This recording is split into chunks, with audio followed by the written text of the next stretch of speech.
Donc cette journée s'inscrit dans un projet plus général de 3 journées. Elle est la deuxième donc de cette série. Il y a eu déjà une journée musique et architecture, donc musique et politique, et il y en aura une troisième en mars, musique et littérature.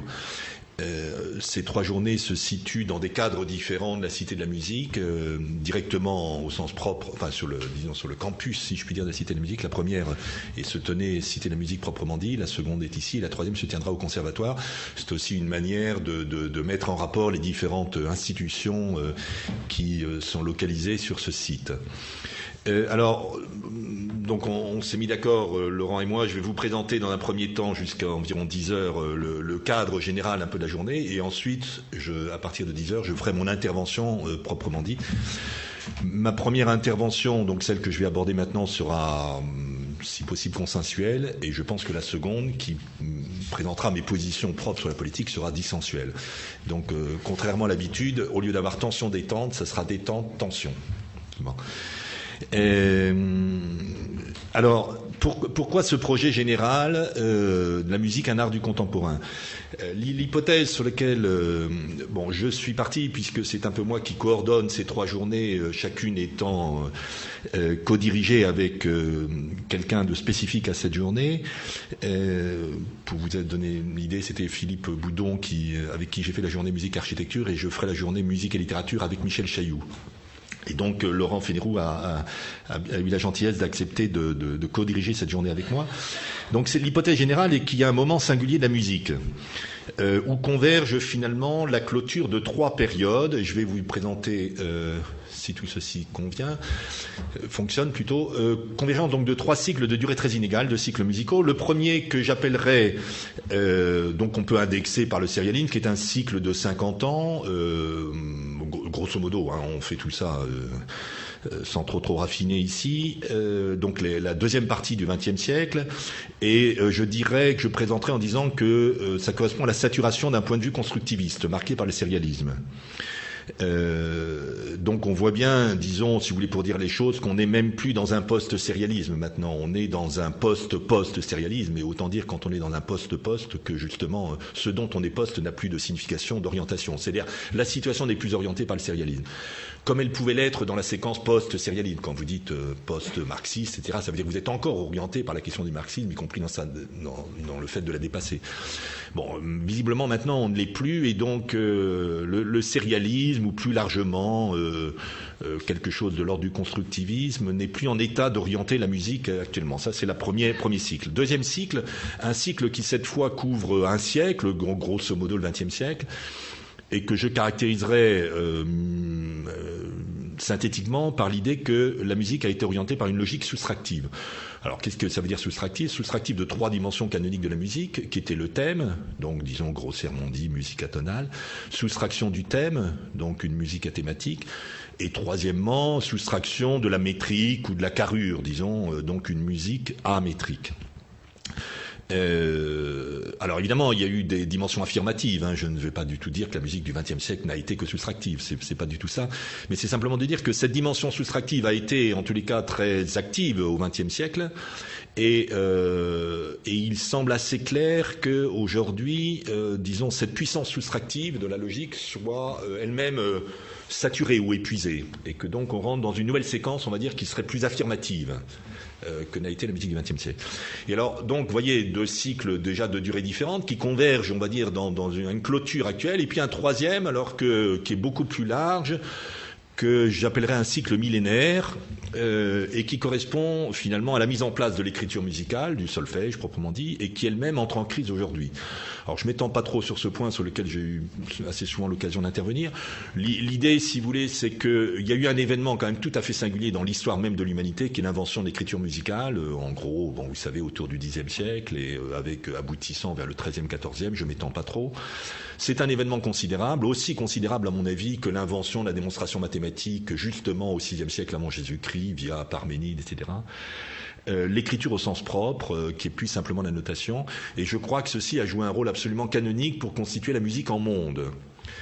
Pour vous donner quand même une idée, ce qu'on oublie assez souvent, mais toute l'œuvre de Descartes, en vérité, a été initiée par justement la prise de mesure philosophique de cet événement, la naissance du solfège. Si vous lisez le Compendium Musicae de Descartes, donc l'abrégé de musique, qui est la première œuvre qu'il a faite quand il était jeune, quand il était aux Pays-Bas d'ailleurs,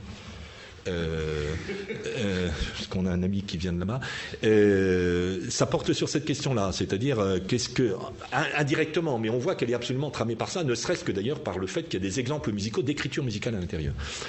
Et vous savez bien évidemment le rôle qu'a joué Descartes dans l'histoire de la philosophie, la constitution du sujet, et finalement la constitution ultime du sujet de la science, tel qu'en parle Lacan, etc. Alors, voilà, je m'étends pas trop là-dessus, mais c'est pour indiquer que, à mon avis, c'est une dimension cardinale, l'écriture, qui, de ce point de vue-là, n'est pas simplement une dimension de transcription, mais une dimension logique. Il faut, à mon avis, la concevoir comme telle. L'écriture en musique est un opérateur logique, et pas simplement un opérateur de transcription dont on l'utilise ou on l'utilise pas comme on veut, non, et ça a un contenu beaucoup plus dense que cela. Or, ce qui est patent, c'est que si vous voulez, la note de musique, vous voyez, prenons-le empiriquement, elle est elle-même en crise aujourd'hui. Alors, certes, elle continue d'exister à travers la norme MIDI, par exemple, mais on voit bien quand même que, disons, la capacité de la note de musique, donc de l'écriture traditionnelle, d'inscrire la logique musicale dans sa diversité aujourd'hui est en crise. C'est évident quand on travaille avec l'ordinateur, puisque quand on travaille avec l'ordinateur, on est amené à travailler avec une autre modalité d'écriture, bien sûr. Les programmes informatiques ne sont pas écrits dans l'écriture musicale. Donc évidemment, c'est écrit, mais plus musicalement. Donc comment la musique est-elle à même de se ressaisir de ces opérateurs d'écriture, donc de repenser dans les conditions d'aujourd'hui sa logique? C'est ça une question qui est tout à fait neuve et qui est assez patente comme notion en crise à la fin du XXe siècle. Donc l'idée, c'est que, vous voyez, il y a 3 cycles d'ampleur historique complètement différentes et qui convergent, en gros, autour de 2000, enfin autour la fin du XXe siècle et l'entrée dans le 3e millénaire et dans le XXIe siècle. D'où évidemment les questions de savoir qu'est-ce que va être le XXIe siècle, quel est notre contemporain à mesure de cette situation assez singulière.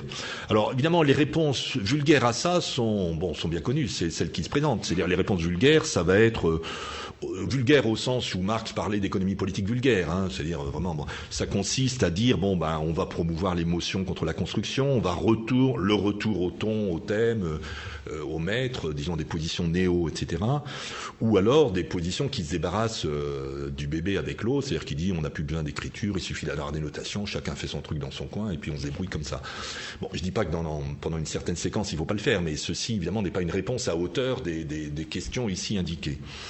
Pour ma part, donc je pense que la question qui est posée par notre temps, la question musicale, c'est celle d'une triple affirmation possible, donc j'indique ici rapidement, qui est donc repenser la question de la composition. Qu'est-ce que c'est qu'en musique la composition? Par-delà simplement la figure de simple construction, non pas qu'il ne faille pas de construction, mais la composition c'est autre chose.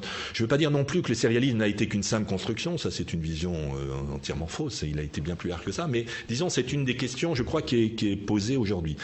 Deuxièmement, la question qui serait celle de déployer de nouvelles opérations plutôt que de nouveaux systèmes. Il ne s'agit pas de retrouver des systèmes, je ne sais pas, comme on a pu parler du dodécaphonisme ou du sérialisme, des nouvelles opérations en matière de développement, d'écoute, etc.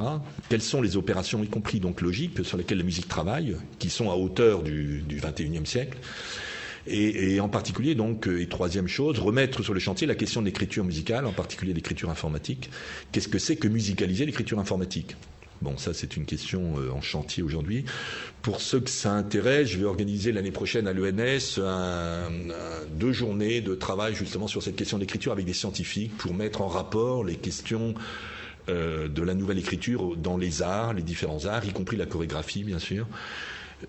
Et dans les sciences, parce que brièvement dit, si vous voulez, ce qui est quand même très frappant, c'est que la mathématique, c'est elle-même est la seule science à s'être dotée d'une écriture originale, propre, comme la musique, ce qui fait que les autres sciences, depuis Galilée, comme vous le savez, s'écrivent dans le langage mathématique, s'écrivent en termes mathématiques. Mais les mathématiques sont dotées d'un langage, d'une écriture particulière, pardon, pas d'un langage, d'une écriture.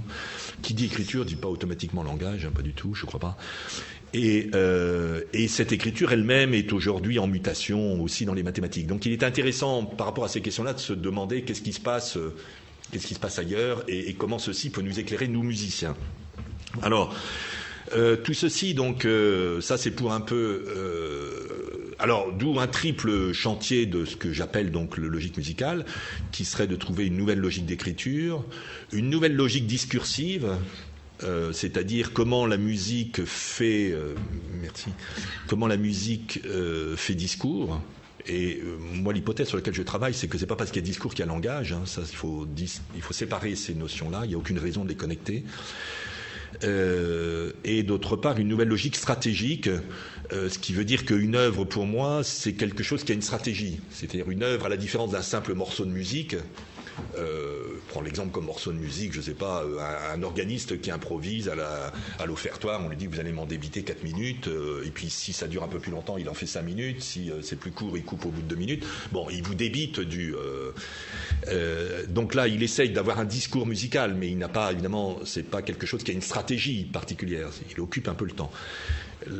Une œuvre a ceci de particulier qu'elle a une stratégie musicale, elle a un but, elle s'inscrit dans un contexte, dans une situation donnée, et elle vise quelque chose. Donc il me semble, si vous voulez, on peut dire autrement que tout ceci ouvre un triple chantier quant à la logique musicale, c'est-à-dire tout simplement quant à ce que c'est que la musique aujourd'hui, qui est l'écriture ou la musique comme monde, le discours ou la musique comme morceau possible, on peut avoir des morceaux de musique, et puis la dimension stratégique où cette fois il s'agit de la musique comme œuvre, ce qui est quand même assez particulier. Alors pour faire ça, l'idée c'est que il faut, je crois, penser avec. Moi, je soutiens que la musique est une pensée, bien sûr, mais que la musique ne pense pas seule. Elle pense avec d'autres. Alors, la musique ne pense pas seule, ça veut dire d'une part, elle n'est pas seule à penser. C'est une pensée, mais évidemment, il y a bien d'autres pensées. Les mathématiques sont une pensée, contrairement à ce que dit Heidegger, mais aussi en un certain sens Wittgenstein d'ailleurs, je vous le signale, enfin bon, c'est pour indiquer que la question est un peu plus compliquée. Ça veut dire en particulier que par exemple la musique n'est pas, ou les mathématiques ne sont pas un pur jeu. Wittgenstein soutient somme toute que c'est un jeu de langage, mais c'est un jeu sans enjeu. Bon, sans enjeu, ça veut dire c'est un jeu sans véritable pensée. Bon, les mathématiques, à mon avis, sont une pensée, évidemment. La musique aussi en est une, mais il y a des tas d'autres pensées. Enfin, tout art est une pensée. La peinture est une pensée, mais pas la pensée de la même chose que la musique. C'est évident, mais pas la pensée de la même manière. Ça va de soi. Donc, la musique n'est pas seule à penser, et d'autre part, elle a tout intérêt à penser avec. Alors, penser avec, ça ouvre justement la question de la contemporanéité. C'est-à-dire, de quelle manière les questions que la musique se pose, celles que je vous ai rapidement brossées là, de quelle manière sont-elles ou non contemporaines d'autres interrogations dans les autres espaces de pensée. Alors, quelques petites précisions sur contemporanéité, puisque, encore une fois, c'est le titre générique de notre journée, la musique, un art du contemporain. Il ne s'agit pas de totaliser, il ne s'agit pas de faire tout des pensées. Bon, on est, à mon avis, dans une époque... En vérité, d'ailleurs, depuis la fin du XIXe siècle, où il n'y a plus de tout, il n'y a plus de totalisation. Bon, allez voir du côté de Cantor. Cantor l'a parfaitement montré. Donc, il n'y a plus de tout. On est dans des choses qui sont émiettées, et il n'y a pas d'univers pensable. Il y a ce qu'appelle Deleuze un chaosmos. On n'est plus dans l'époque du cosmos, qui était celle de Grec. Donc la totalisation est infaisable. Donc il ne s'agit pas du tout de se lancer à totaliser, à regarder tout ce qui se passe et à essayer de mettre tout ça ensemble. C'est pas le propos. C'est plutôt ce que j'appellerais donc un réseau mobile de résonance. Alors résonance, je joue sur le AI. Normalement, évidemment, c'est la résonance sonore, c'est avec un petit et. Mais l'idée, c'est qu'une résonance, c'est finalement lorsque deux raisons qui ont des statuts différents, des régimes de consistance différentes, entrent en résonance par sympathie ou par empathie. Et évidemment, c'est un réseau mobile dans lequel, moi, je soutiens que la philosophie, je crois, occupe une place cruciale pour une raison particulière, qui est une thèse que, à dire vrai, j'emprunte à Alain Badiou, qui est que la philosophie, précisément, a comme enjeu la pensée du temps, c'est-à-dire de quelle manière, dans son vocabulaire, les différentes vérités qui sont propres à l'époque donnée sont-elles compatibles en prenant le terme de Leibniz. Donc, si vous voulez, en gros, de quelle manière ce qui est en train de se passer dans les mathématiques, par exemple, est ou non compatible, compossible, plutôt compossible que compatible, parce que compatible supposerait une espèce de rationalité supérieure. Donc, prenons compossible, le terme Leibniz c'est plus précis et plus adéquat. Ce qui se passe dans les mathématiques est compossible avec ce qui se passe dans la musique. Voilà, bon, la philosophie travaille là-dessus. Donc, évidemment, elle nous intéresse parce qu'elle dégage d'une façon ce qui est, dans un terme bien connu, qui est le Zeitgeist, l'esprit du temps, quelque chose comme ça, un esprit du temps. Mais évidemment qui n'est pas la mode, qui n'est pas l'actualité, qui n'est pas cette question-là. Donc contemporanéité désigne ça, dans tous les cas dans l'usage que j'en propose ici. Et donc la musique a tout à gagner, non pas du tout. Alors il ne s'agit pas du tout d'appliquer ce qui se passe dans un autre mode de pensée à la musique, ça n'a aucun sens, puisque c'est des régimes différents. Mais encore une fois, est-ce qu'il y a des résonances avec l'idée qu'à ce moment-là, ce qui se passe dans un autre domaine de pensée, dans un autre art, mais aussi dans les sciences, mais aussi en politique, etc., est susceptible de mettre en mouvement notre propre pensée de nous musiciens. Vous voyez, c'est plutôt que ça peut nous animer, nous mettre en branle ou nous orienter un peu différemment. Alors, d'où la question, si vous voulez, généralement, qui est ce que j'appellerais la question prendre pied dans le 21e. D'où la question, si vous voulez, généralement, qui est ce que j'appellerais la question prendre pied dans le XXIe siècle. Voyez bien que sous l'hypothèse que j'ai indiquée précédemment, donc il y a une fin quand même une clôture d'un certain nombre de choses. Je le dis pas du tout dans l'optique dramatique, tragique, etc. C'est pas du tout mon sens. Parce que je ne crois pas que l'époque soit dramatique, même si politiquement, alors là, on va y revenir après tout à l'heure, là, il y a des raisons particulières d'être inquiet. Mais disons, en dehors de la politique, il n'y a pas des raisons d'être inquiet, je ne crois pas. Hein. Mais simplement, on est devant une nouvelle situation où un certain nombre de choses qui ont produit une dynamique pendant la deuxième partie du XXe siècle, pendant tout le XXe siècle ou pendant tout le second millénaire, sont saturées, ça c'est clair, et il faut donc prendre pied ailleurs. Alors, donc moi, par exemple, les questions que je me pose, vous voyez, en termes de contemporanéité, il se passe des choses qui sont déjà de l'ordre du XXIe siècle, à mon avis. C'est ça, moi, les choses qui m'intéressent. C'est évidemment comprendre ce qui s'est passé avant, mais pour savoir. Alors, en termes de science, du côté de la logique, ça c'est clair, par exemple, qu'il se passe pas mal de choses du côté de la logique mathématique, hein, j'entends. Si vous allez voir les travaux de Jean-Yves Girard, il se trouve que récemment il y a eu une semaine à Cerisy qui a porté là-dessus et qui a pas mal clarifié la chose. Bon, j'appellerais ça une nouvelle donne constructiviste.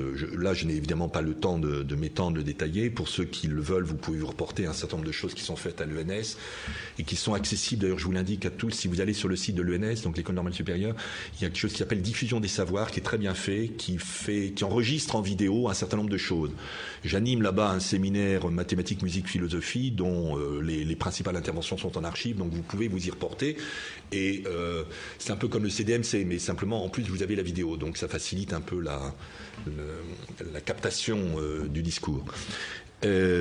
Donc là, il se passe du côté de la logique quelque chose qui est tout à fait, à mon avis, neuf, et d'ailleurs qui a déjà beaucoup d'effets en informatique, qui s'appelle soit le système F, soit la logique linéaire, pour ceux qui connaissent, et il est dans des nouveaux développements liés aux algèbres de von Neumann, bon, je m'étends pas. Du côté des mathématiques, c'est aussi le cas, de manière évidente, à travers, disons, le produit tensoriel, là j'ai employé cette formule-là, des travaux de Grothendieck et de Kohn. Grothendieck, donc, qui a développé une conception des topos, qui pour moi est très intéressante, via d'ailleurs ce qu'en dit Badiou sur la question des mondes. Qu'est-ce que c'est qu'aujourd'hui penser un monde, avec l'hypothèse, si vous voulez, que des mondes, il y en a plein. Donc il y a une pluralité des mondes. Il n'y a pas un grand monde, ça n'existe pas, mais il y a plein de mondes. Mais qu'est-ce que c'est qu'un monde? Comment penser ça de manière moderne? Bon, Grothendieck nous aide beaucoup à ça. Et puis Alain Kohn, qui porte sur la géométrie non commutative, et donc une conception, on va dire, grossièrement dit, de l'espace complètement neuve, et qui évidemment qui nous intéresse. Celle de Grothendieck porte aussi sur l'espace. Alors pour ceux que ça intéresse, je vous signale que le séminaire Mamuffi maintenant fait une école mathématique là-dessus qui essaye de présenter les concepts mathématiques les plus pointus à tout le monde. Bon, c'est un peu laborieux, mais on entreprend ça. Donc avec l'idée, là, encore une fois, de présenter ce qui va compter dans le XXIe siècle. Hein. Il ne s'agit pas de revenir à... Bon. Et puis, du côté de la physique, les questions qui me paraissent importantes pour le XXIe siècle, c'est d'une part, on va dire, oui, la question du point de vue quantique, non pas au sens de la logique quantique telle qu'on en parle, parce que ça, je crois pas que ça soit très intéressant, mais enfin, finalement, dans cette orientation de pensée, qu'est-ce qui n'est pas simplement pris dans la physique concrète de la chose, mais qu'est-ce qui aurait une capacité de résonance plus générale? Et puis, bien sûr, tout ce qui se fait autour de la biologie, où là aussi, il y a pas mal de choses qui sont en train de bouger et qui portent donc sur ce que j'appelle le biologique en séparant bien, c'est-à-dire, est-ce qu'autour de la logique du vivant, il y a d'autres principes de logique? Je veux dire, qu'est-ce que c'est qu'une logique du vivant? Et est-ce que, dans une certaine abstraction de la chose, est-ce que ceci serait susceptible, pour nous, musiciens aussi, de nous mettre en branle, de raisonner? Bon. Alors, du côté de l'anthropologie, il y a aussi des remaniements absolument évidents, à mon avis, qui vont configurer le XXIe siècle. Bon, il y a un remaniement évident du côté de la psychanalyse, à mon avis, qui est en crise quand même assez grave. Et on voit bien que le partage entre psychanalyse et sciences cognitives, y compris avec toutes les querelles qui ont eu lieu récemment, etc., engage, on va dire, une nouvelle conception, ce que j'appelle l'anthropologie, c'est-à-dire du rapport conscient-inconscient, enfin, conscience ou inconscient. Qui est évidemment au principe de la compréhension de ce que c'est que l'homme, de ce que c'est qu'on va dire que l'animal humain, qui n'est pas forcément au principe de la compréhension de ce que c'est qu'un sujet, ce qui est à mon avis une toute autre affaire. Donc qui, disons, du point de vue de la musique, à mon avis, concerne plutôt le musicien que l'œuvre. Mais si on veut comprendre ce que c'est qu'un musicien, on a besoin de faire de l'anthropologie, ça c'est clair. Si on a besoin de comprendre ce que c'est qu'une œuvre, à mon avis, on n'a pas besoin. Bon, mais enfin, en tous les cas... Alors du côté de la philosophie, bon, moi je pense que là, disons, ce que vient de sortir Badiou est un remaniement d'ensemble de la configuration de la philosophie au XXe siècle. C'est une chose peu relevée, mais qui l'est, enfin qui à mon avis est essentielle, et qui ouvre des perspectives, à mon avis, de très grande ampleur, et qui, je ne dis pas que ça sera le seul philosophe du XXIe siècle. Vous savez, Foucault l'avait prédit aussi pour Deleuze. Donc, à mon avis, effectivement, dans le couple Deleuze-Badiou, on a quelque chose qui commence de profiler les grandes orientations de pensée philosophique du XXIe siècle. C'est ça, moi, que je cherche. Hein. Et donc, dans son dernier livre, il y a justement un remaniement complet de ce que peut être la phénoménologie, le néopositivisme, l'herméneutique, etc. Moi. Je laisse ça. Je suis dans les temps. Ah non, il va falloir que... Bon, dans les arts, donc les questions, moi, je me pose, parce que je ne couvre pas tout, c'est essentiellement donc architecture, littérature et musique, ça va de soi. Donc ça, c'est ce qui est à notre programme. Et la politique qui va être notre affaire aujourd'hui. Donc, le résultat, c'est les 3 journées qui vous sont présentées là. Nous, on est au milieu. Je vous invite à la prochaine. Alors, au passage, on a mis une liste ici d'inscriptions. Ayez la gentillesse de noter votre nom, vos coordonnées pour qu'on vous prévienne des suites de la journée. Et ça s'arrête, là, je crois, d'ailleurs. Ah non, parce que, non, voilà, il y a les interventions. Bon, bah là, je vous donne la suite des interventions, mais enfin, bon, c'est pas passionnant parce que vous l'avez déjà sous un papier. Alors, la singularité, quand même, de notre journée, oui, je voulais simplement l'indiquer, c'est que, évidemment, la conception qu'on a de la politique ici, qu'on va essayer, c'est pas la gestion, strictement la gestion est statique. Donc, si vous voulez, pour les autres journées, je pouvais avoir un spécialiste des domaines, un architecte et un écrivain. Évidemment, ça n'avait pas de sens d'inviter ici, d'organiser la journée avec un sénateur ou avec un secrétaire d'État. Vous imaginez bien que c'est pas... Pardon ? Pas de ce gouvernement. Hein. Non, peu importe, justement, parce que ça n'aura pas été mieux de le faire avec Jack Lang pour des raisons sur lesquelles je vais intervenir tout à l'heure. Ou avec Jacques Attali, dont je vais citer justement le livre catastrophique de 77. Donc, non, c'est pas du tout en cette conception-là de la politique, évidemment, sinon on n'est pas dans l'espace de la pensée qui nous intéresse. Donc, une difficulté particulière, parce que d'une façon, c'est évidemment pour quelle raison ? Ça veut dire que la politique est l'affaire de tout le monde, beaucoup plus que l'architecture ou la littérature. Évidemment, il n'y a politique que si tout un chacun est convoqué à la chose, à la pensée, selon moi. Donc, il n'y avait pas de sens à trouver un spécialiste. Enfin, l'idée de la politique qu'on va défendre, c'est justement qu'on va mobiliser ici, c'est que c'est pas une affaire de spécialistes. D'où une certaine difficulté pour composer la journée, parce que, d'autre part, on n'avait pas mis la philosophie comme emblème de la chose, parce que, évidemment, naturellement, les philosophes auraient été plus mobilisables là-dessus. Mais les philosophes ont eu aussi un peu une attitude bien compréhensible, un peu de recul, parce que vous voyez, devant une journée musique et politique, dans laquelle la philosophie n'était pas inscrite comme telle, visiblement, un certain nombre de philosophes ne se sentaient pas tout à fait à l'aise dans ce cadre-là. Je remercie, qui n'est pas encore là, mais qui va intervenir cet après-midi, Charles Aluni, qui est justement à l'ENS, qui est philosophe, d'avoir accepté, lui, d'intervenir sur le rock, mais parce qu'il avait un intérêt particulier pour la chose. Voilà, donc on a eu une difficulté un peu particulière pour cette journée, ce qui fait que, disons, elle est assez orientée autour de musiciens, enfin par des musiciens, et donc par la manière dont les musiciens, évidemment, s'emparent de la politique. Voilà, dernière chose que je veux indiquer, c'est que le format qu'on va essayer de tenir, c'est des exposés de 40 minutes, parce qu'il nous semble que garder 20 minutes de discussion, il est essentiel pour une journée comme celle-ci, beaucoup plus que sur musique architecture, d'avoir un espace de discussion, de confrontation. Pas simplement de « je n'ai pas compris telle chose, explique-le-moi mieux », bon, pourquoi pas, mais de confronter les différentes, évidemment, acceptions de la politique, de la politisation, et donc d'essayer de se tenir dans un format plus bref. Voilà, alors maintenant je change de casquette aussitôt. Peut-être quand même parler du concert ce soir. Ah oui, et puis concert, pardon, bien sûr. Et tout ceci se clôt donc par un concert qui est à 20h de l'ensemble multilatéral qui se tient ici même avec, si le programme n'a pas été changé, avec un ensemble donc de 6 œuvres de Berriot, Globocar, Maderna, Robin, Roisseul et Schumacher. C'est à 20h, on essaye théoriquement de terminer à 7h moins le quart. Théoriquement, il faut pour que les musiciens puissent faire un... Oui, enfin, non, mais pas plus tard. Je voulais dire théoriquement. Voilà, donc évidemment, ça fait partie de. En même temps, ça clôture. Ah oui, je vous rappelle aussi, dernière chose, que Marianne Lyon donc, a eu la gentillesse de proposer d'organiser tout ça et que ceci vient en clôture de 2 journées qui ont été consacrées à ce que tu as dit tout à l'heure, mais que c'est aussi articulé non seulement aux 3 journées que j'organise moi-même, mais aussi au bilan des 30 dernières années et en particulier au bilan du CDMC. Bon, on change de casquette et j'attaque mon... Alors, moins consensuel. Enfin, je ne sais pas si celle-là l'a été. En tous les cas...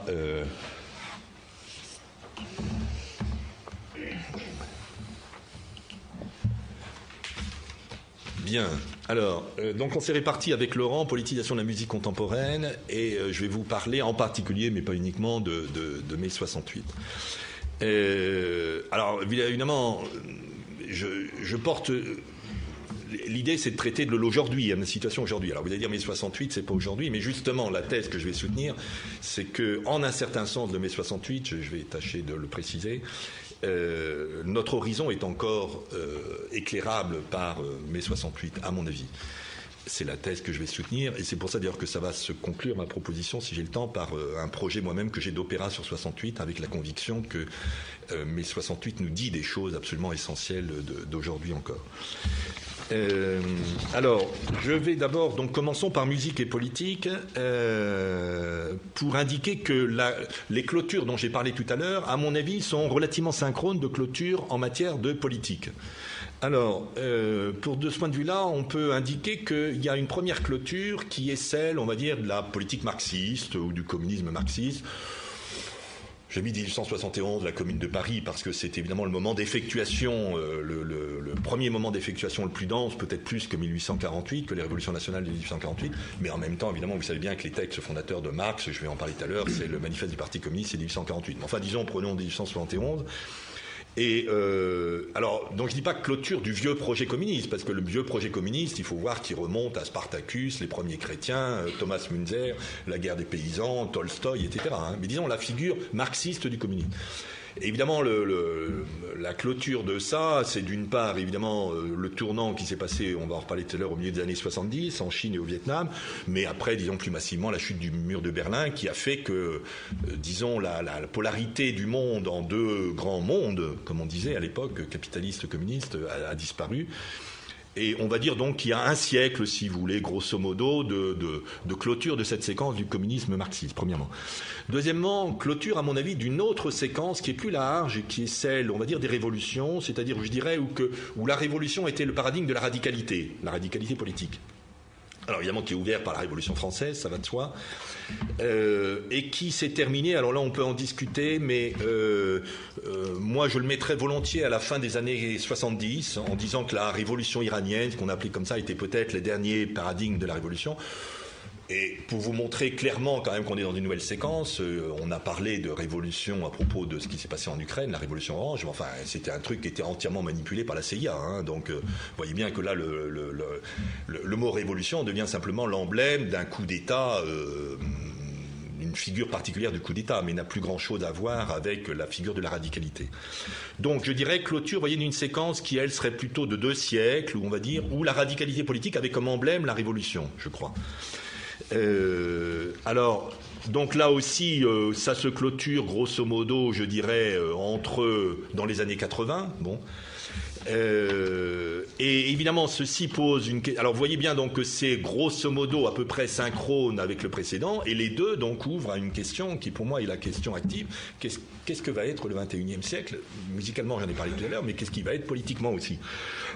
Alors, d'où la question, si vous voulez, qui pour moi est absolument cardinale en politique, qui est comment on va pouvoir inventer dans le XXIe siècle des nouvelles figures de la radicalité ou des nouvelles figures de l'émancipation, donc de la politique comme pensée émancipatrice, pensée collective, qui n'aurait plus au cœur la question du pouvoir d'État. Ça, c'est non pas qu'elle devienne indifférente à la question du pouvoir d'État, mais qui n'aurait plus au cœur la question de la prise du pouvoir d'État. Et d'autre part, qui n'aurait plus non plus au cœur, comme forme organisationnelle, parce que toute politique, évidemment, est quelque chose qui est organisé, ça n'a pas de sens autrement, qui n'aurait plus au cœur la figure du parti, qui est une question absolument essentielle et évidemment qui a traversé la séquence du communisme marxiste. Alors ça c'est grossièrement dit, je vais un peu y revenir tout à l'heure pour indiquer, disons du point de vue de la politique, comment en tous les cas pour moi je vois un peu les choses. Alors j'essaye de préciser un peu le sens que je vais donner aux mots politique et politisation, en ayant tout à fait conscience que ce que je présente là n'est pas du tout partagé par tout le monde. Mais justement, on est là pour confronter les points de vue. Et ce qui me paraît quand même intéressant aujourd'hui, c'est que chacun essaye de clarifier lui-même quelle est sa propre acception des mots politique et politisation, ou éventuellement son refus d'ailleurs, mais que parce que évidemment, c'est des mots qui font dissensus absolu. Enfin, donc, il est important que chacun précise un peu l'usage qu'il en fait. Alors, de ce point de vue-là, je propose en tous les cas dans l'usage que j'aurai du mot politique, 5 orientations. Premièrement, il s'agit sortir d'une vision structurale de la politique. Alors, c'est pas du tout donc pour moi le politique. Bon, le politique, à dire vrai, ça n'existe pas. C'est une manière de substantialiser la politique, mais qui correspond à mon avis à rien du tout. Quand on dit le politique, en vérité, on veut dire l'étatique, tout simplement. Mais à ce moment-là, mieux vaut dire l'étatique. C'est pas la peine de. Alors bon, et sortir d'une vision structurale, c'est-à-dire ne pas être dans la vieille question. Évidemment, qui traverse tous les siècles, qui est les rapports de la musique au pouvoir, aux institutions, les déterminations socio-culturelles de la musique, etc. Bon, je ne dis pas que tout ceci n'existe pas comme question, hein, évidemment qu'elles ont leur champ propre, mais au sens de... Ça n'est pas, à mon avis, à ce niveau-là que se pose la question de qu'est-ce que c'est qu'une politique. C'est pas au niveau du rapport au pouvoir, par exemple, c'est pas... Même si ça peut traverser cette question-là. Hein. Donc sortir d'une vision structurale, premièrement. Deuxièmement, voir la politique, c'est corrélé à ça comme une affaire essentiellement subjective, donc l'affaire de militants. La politique, c'est affaire subjective, c'est pas affaire objective. C'est comme la musique est affaire de musiciens. Bon, la musique, quelqu'un qui est extérieur à la musique, qui décrit le truc, ça n'a en général à peu près aucun intérêt de décrire comment ça fonctionne. Bon, c'est une affaire subjective de projet, etc. Bah, la politique, c'est pareil, hein, à mon sens. Enfin, elle a cet intérêt-là, sinon, bon. Troisièmement, désigner par politique un espace de pensée. Donc la politique est une pensée, c'est pas simplement gérer les affaires courantes. Bien sûr qu'il faut gérer les affaires courantes. Mais enfin, la politique, c'est pas en ce sens-là. Une pensée. Quatrièmement, une pensée qui est affirmative. Donc, affirmative de quoi? Affirmative de l'égalité. Je crois que là, la question de l'égalité est très importante. L'émancipation. Et ce que je veux dire par là, c'est ne pas se cantonner à une vision de la politique qui serait simplement la figure oppositionnelle ou critique. Évidemment qu'il y a une dimension critique très importante. La révolte est aussi évidemment quelque chose qui ouvre à la politique, la rébellion, mais à mon avis, ça ne constitue pas le champ de la politique. Donc même si c'est amorcé par ça, la question de la politique vient après la révolte. Enfin après, je veux dire comme deuxième temps, non pas après au sens où il ne faut pas être révolté, c'est pas ça, mais la révolte ouvre la question de la politique, mais ne la règle pas par elle-même. Donc c'est le moment d'une affirmation, il faut quand même tenir ce temps. Et puis, cinquièmement, donc traiter de notre aujourd'hui. C'est-à-dire on ne va pas parler de la politique à l'époque des Grecs, ou à l'époque de la Révolution française, ou à l'époque de la Commune de Paris, mais dans notre aujourd'hui. C'est ça un peu notre espace de travail. Alors, d'où l'idée finalement de proposer plutôt le mot politisation, qui a évidemment comme avantage. D'où l'idée finalement de proposer plutôt le mot politisation, qui a évidemment comme avantage de montrer les choses en processus, pas de manière figée. Et à ce moment-là, en soutenant que derrière le mot politisation, je propose d'entendre donc la politique vue comme un processus. Hein, donc c'est pas organisé avec des réponses tout bon. Vous voyez bien qu'aujourd'hui, la question du XXIe siècle implique de repenser complètement la politique. Ça, c'est, je crois, dans une... Bon. Processus. Deuxièmement, un processus subjectif. Évidemment qu'il y a un ancrage objectif. Pas le point, mais je veux dire, il n'y a de politisation que s'il y a du subjectif. Donc, identifier la dimension subjective. Troisièmement, que c'est une subjectivité qui partage et qui divise. Alors ça, c'est essentiel dans la politique. La politique, c'est ce qui partage, c'est pas ce qui fait consensus. Donc tout ce qui fait consensus, par définition, c'est pas dans la politique, c'est évident. La politique, c'est là où il y a des confrontations, des choix. Il y a donc toujours plusieurs politiques qui s'affrontent, etc. Bon, sinon, on parle pas de politique, on parle de l'état des choses. Mais justement, la politique, c'est ce qui ne contente pas de l'état des choses. C'est ce qui ne contente pas la recension du il y a, puisque c'est toujours l'hypothèse il peut y avoir une supplémentation du il y a, sinon on est dans la gestion. Quatrièmement, donc en affirmant, trouver les principes d'affirmation, pas simplement de critique. Et puis, et donc qui est un processus qui constitue des militants, donc une figure singulière, de la même manière que je crois que c'est la musique qui fait le musicien, mais s'il n'y avait pas de musicien, il n'y aurait pas de musique. Bon, s'il n'y avait que des commentateurs extérieurs, il n'y aurait pas de musique. Alors, de ce point de vue-là, non, alors attendez, hop, là, j'ai fait un saut en arrière, hop. C'est donc pas tout à fait la même chose que radicalisation, vous voyez, politique. Politisation, évidemment, implique radicalisation, mais c'est pas tout à fait la même chose. Au passage, ça porte sur la question chez la politique aux États-Unis, chez les Américains, parce que la figure, on va dire, plutôt américaine, c'est la figure du radical, enfin, on va dire un intellectuel radical, et c'est une figure elle-même qui est un peu indécise entre posture éthique et posture politique aux États-Unis. Donc une posture qui est un peu indiscernable entre le saint et le militant.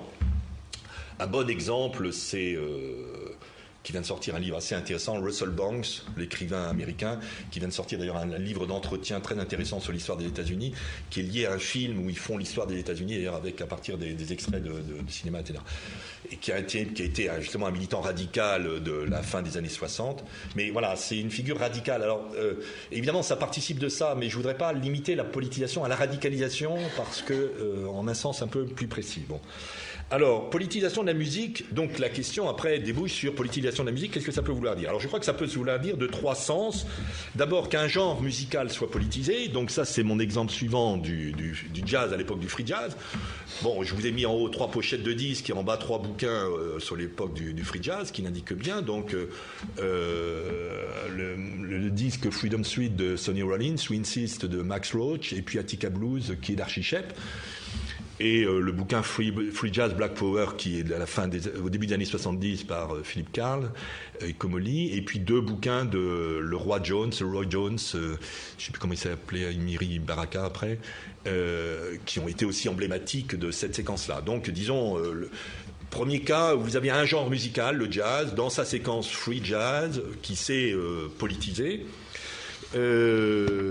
Alors, au passage, point tout à fait intéressant, c'est cette séquence de politisation du free jazz, c'est faite comme le nom l'indique bien, sous l'emblème de la liberté, free.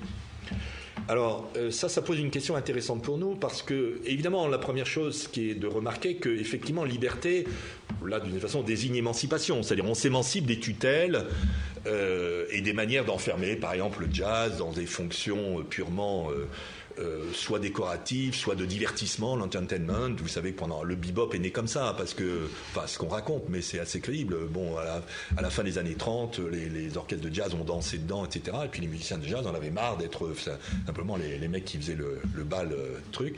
Et puis ils ont commencé de perturber les rythmes de telle manière que la danse devenait problématique aussi dessus. Bon. Vous voyez, donc une émancipation, c'est-à-dire émancipation, ça s'oppose toujours ça veut dire ne plus être pris par la main, c'est ça, emancipare l'origine.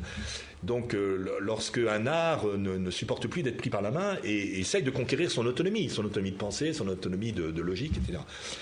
Alors, évidemment, c'est ça la liberté. Bon, alors, comme en politique, évidemment, la question de l'émancipation des peuples, justement, par rapport à une espèce d'histoire naturelle, une histoire étatéco-naturelle qui leur est donnée. Par exemple, aujourd'hui, par rapport à la naturalité de l'économie, parce qu'on nous présente toute l'économie comme la nouvelle nature. Bon. L'émancipation tourne à ça. Alors, évidemment, entre 2 mouvements d'émancipation, de libération, il y a des résonances, il y a comme un serrement de main, si vous voulez. La figure que je prendrais, ça serait celle-là. C'est comme deux hommes libres, pour parler comme Spinoza, qui se rencontrent et qui, partageant leur émancipation, leur liberté, et non pas sur le même plan, se serrent la main. Bon. Alors voilà, dans le free jazz, c'est ça essentiellement. Le problème, à mon avis, c'est que même si l'émancipation est au cœur de la politique, le signifiant politique, à mon avis, majeur dans la politique, c'est l'égalité, pas tout à fait la liberté. Il y a un débat évidemment là-dessus en politique, mais on va y revenir à propos de mai 68, et que donc on peut se poser la question de savoir de quelle manière la musique est-elle en capacité de produire une pensée de l'égalité, et pas simplement la pensée de sa propre libération, sa propre liberté. Je lègue ça simplement comme une des questions sur lesquelles je reviendrai tout à l'heure, pour indiquer que donc à l'époque de la politisation du free jazz, c'était pas tellement le thème de l'égalité, c'était le thème de la liberté. Rappelons quand même aussi, parce qu'il faut, par rapport à notre époque, c'est que tout ceci s'est fait à l'époque de Kennedy. Kennedy, démocrate, moderniste, etc. On pleure quand il meurt, etc. À l'époque, les Noirs n'étaient pas égaux des Blancs. Enfin, je veux dire, c'est quand même invraisemblable d'exhiber maintenant Kennedy comme une figure progressiste, alors qu'il dirigeait un pays dans lequel les Noirs ne pouvaient pas aller s'asseoir à côté des Blancs. Et Kennedy, ça l'a pas empêché de vivre. Hein. Bon, il faut quand même rappeler les choses, hein, parce que alors, donc ça c'est le premier genre que j'appellerais donc un genre politisé. Mais il y en a deux autres qui seraient des œuvres politisées, qui est plus tout à fait la même chose. L'exemple que je donnerais, sur lequel je ne m'étends pas là-dessus, qui est l'exemple de la cantate Octobre de Prokofiev. Alors, je vais y revenir un peu tout à l'heure. Et puis troisièmement, des musiciens politisés. C'est une autre cas de figure. Exemple, Hans Eisler. Qui, vous savez, était au Parti communiste allemand, qui a dû évidemment s'exiler d'abord, qui a fait des choses avec Adorno, puis après qui est reparti, mais lui qui est reparti en RDA alors qu'Adorno est reparti en RFA. C'est assez significatif. Donc trois manières, on va dire, disons un genre musical qui se politise, une œuvre ou des musiciens. C'est pas la même chose, sinon on n'y comprend plus. Bon. Alors, il faut voir qu'à l'inverse, il y a aussi trois usages, cette fois politiques, de la musique. Il faut toujours penser ça nous intéresse moins. Enfin, moi, ça m'intéresse moins, mais il y a l'équivalent. C'est-à-dire, vous pouvez avoir un usage politique de tel ou tel type de musique, de tel ou tel genre de musique. Par exemple, il est assez classique que les mouvements révolutionnaires se sont accompagnés d'un cortège de chansons révolutionnaires. Vous voyez, un mouvement politique va s'approprier un genre musical, chanson, etc. Il y a aussi un usage politique de telle ou telle œuvre musicale. Bon, c'est l'entreprise qui a tenté de faire que les nazis ont fait, par exemple, avec telle ou telle œuvre de Wagner, pas n'importe lesquelles. Par exemple, Parsifal n'a quasiment pas été joué pendant toute la guerre à Bayreuth pour des tas de raisons. Donc, il n'est pas vrai que c'est une opération particulière. C'est pas vrai que c'est une opération naturelle, je veux dire, moi. Et puis troisièmement, un usage politique de tel ou tel musicien. Bon, en France, par exemple, moi je sais parce que je l'avais connu, Serge Nig, qui était, disons que le PCF mettait en avant à l'époque Jdanov, si vous voulez, pour vous donner un exemple parmi nous. Donc vous voyez les trois manières aussi inverses, usage politique, disons, d'un genre musical, la chanson, usage politique d'une œuvre, ou usage politique aussi d'un musicien. Hein. Il y a donc l'envers. Alors, ceci dit, je ne voudrais pas trop traiter en général de cette dimension-là, je l'ai un peu rappelé, d'une part parce que ça a été très bien traité dans un livre qu'a dirigé Laurent et qui a été édité par Marianne, donc auquel je vous renvoie, il y a plein d'articles intéressants. Et moi-même, j'ai essayé de traiter dans ce cadre-là un peu systématiquement la chose, donc je ne vais pas le reprendre.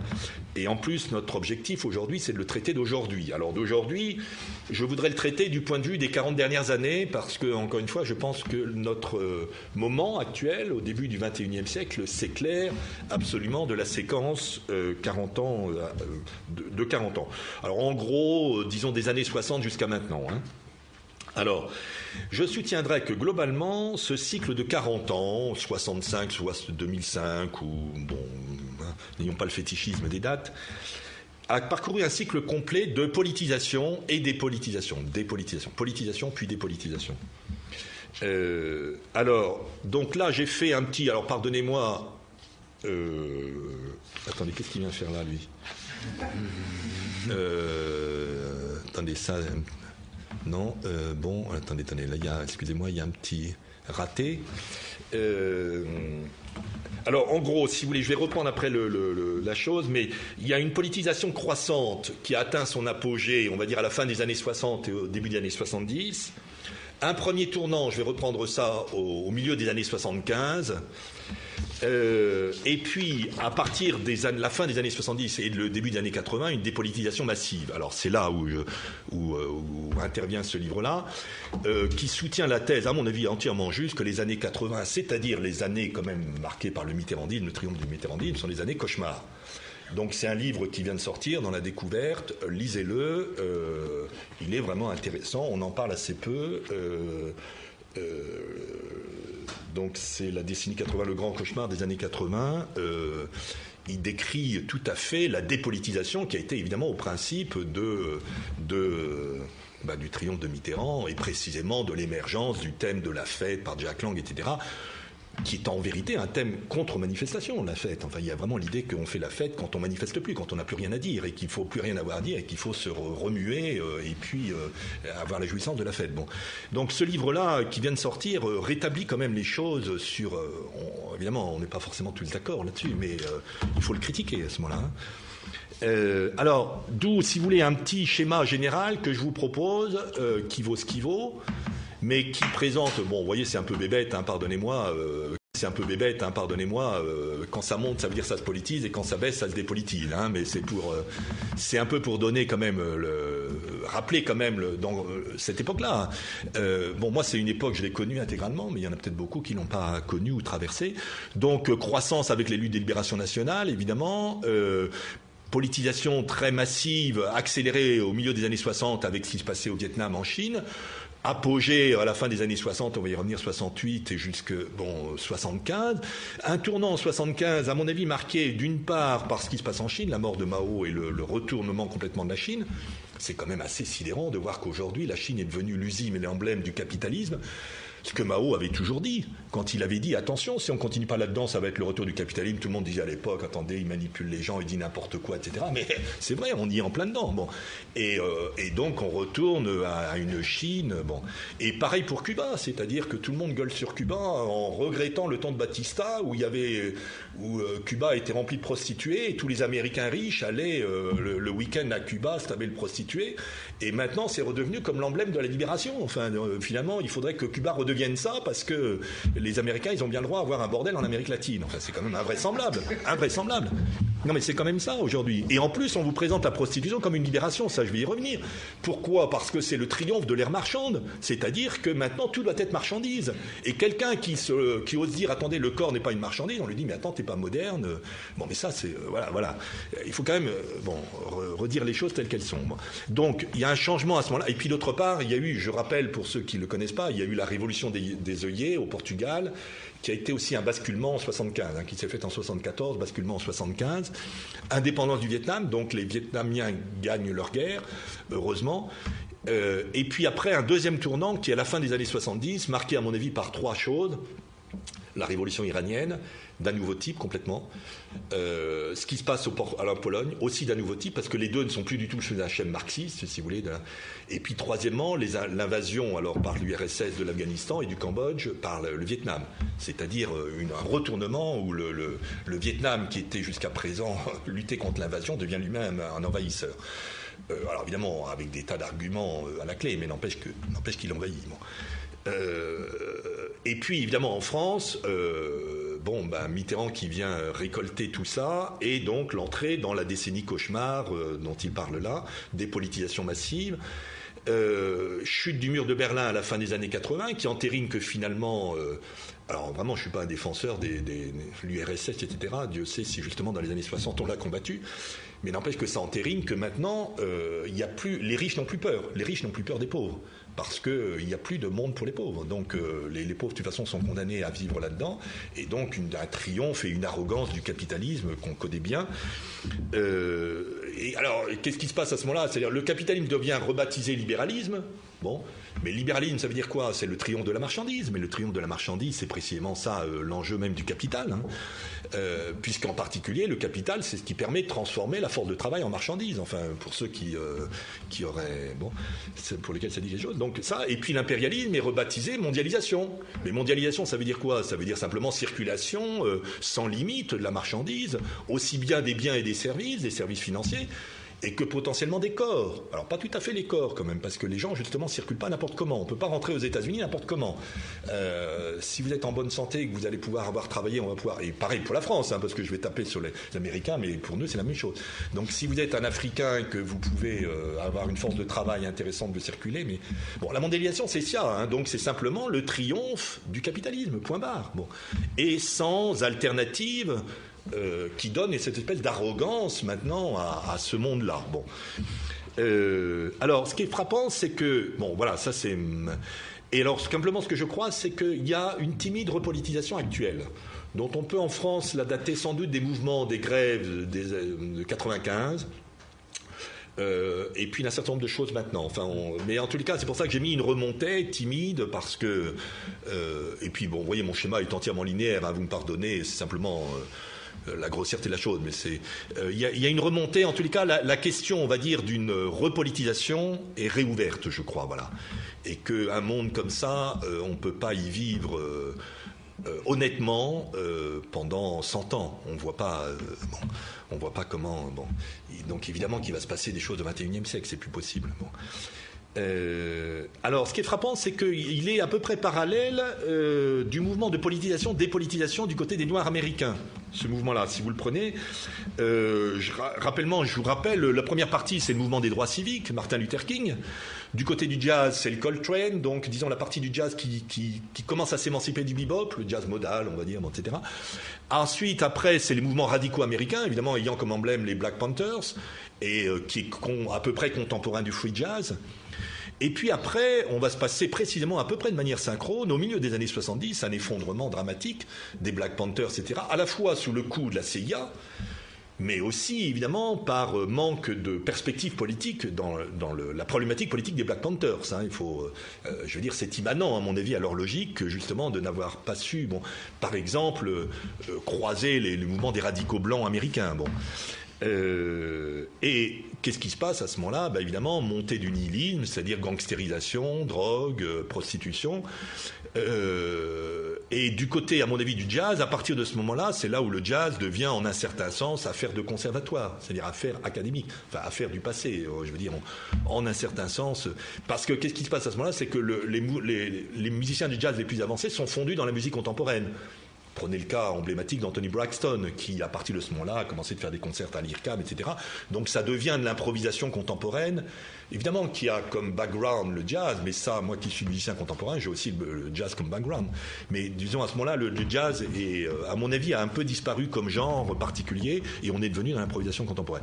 Et puis maintenant, qu'est-ce qu'on voit ? Le retour à la vieille trilogie du truand. Le truand, il y a trois choses qui l'intéressent, la drogue, la prostitution et les jeux. Et les trois figures, c'est le dealer, le macro et le gangster. Donc quand on voit des Noirs américains, maintenant, il faudrait rajouter le basketteur. Le basketteur qui utilise son corps pour l'entertainment, bon. Et c'est quand même sidérant que le noir américain maintenant soit pris comme emblème de ça quand on compare à ce dont il était l'emblème à la fin des années 60. Donc, vous voyez, là aussi, les effets de la dépolitisation se donnent évidemment dans une montée du nihilisme absolument sinistre. Bon, mais là, les choses sont peut-être aussi en train de bouger, pardon, et je crois qu'un des enjeux, d'ailleurs, de l'exposé de Christian Béthune est de montrer, je crois, dans le rap, quelque chose qui échapperait à cela. Enfin, en tout cas, c'est à ce titre-là que moi, je vais l'écouter. Alors, on peut aussi remarquer, j'ai... Un quart d'heure.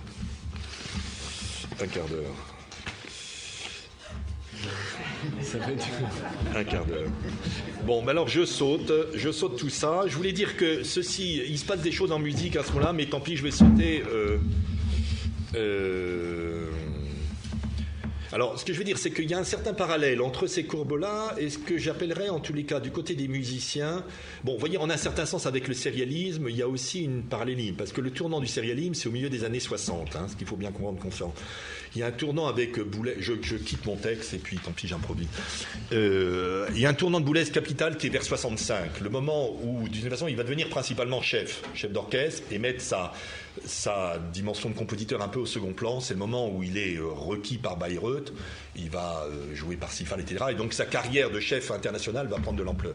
Ça, c'est un premier tournant qui n'est pas du tout un reniement, hein, mais qui est un tournant vers la figure de chef, et d'autre part un tournant dans son intellectualité musicale proprement dit, dans ses écrits, etc. Ça, j'ai pas trop le temps de m'étendre, mais on avait fait un colloque à l'UEDES où j'ai parlé de ça. Mais il y a aussi un autre tournant majeur du côté, par exemple, de Stockhausen, qui m'a toujours frappé en 68, puisque c'est à partir de 68 qu'il se met à commencer de dire que la musique lui est dictée par les étoiles. J'ai pas le temps de vous les reproduire, mais c'est à partir de ce moment-là qu'il dit, ouais, moi j'ai le cosmos, bon... quoi ? Comme les restaurants. Comme les restaurants ? 5 étoiles. Hein. Ah oui, mais lui, il n'y en a plus, il y a plus de 5 étoiles. Hein, donc, une espèce de mysticisme de bazar, quand même, il faut admettre les choses. Mais c'est un tournant très radical, et ce qui m'a toujours frappé dans Stockhausen, c'est qu'il avait dit après Gruppen, plus jamais ça.